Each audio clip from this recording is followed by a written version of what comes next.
எங்களுக்கு சக்காலத்தி நைட்டு போட்டு வந்தாளுங்க. சக்காலத்தி எங்க நைட்டு போட்டு வந்தவளே இப்ப சிவன் நேரத்துக்கு யாரு கூட்டு போறான்னு தெரியுமா?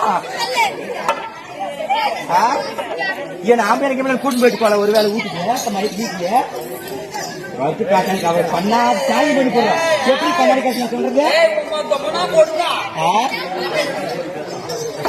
என்னடா தொம்பணும் உங்களுக்கெல்லாம். நானே ஒரே ஒரு ஆமாங்க வச்சிருந்தேன் அம்மா. கேட்டுக்கலாமா? நீ தாண்டி அம்மா சத்தியமான எனக்கு உயிருக்காக எனக்கு யாரும் ஆளு அம்மா.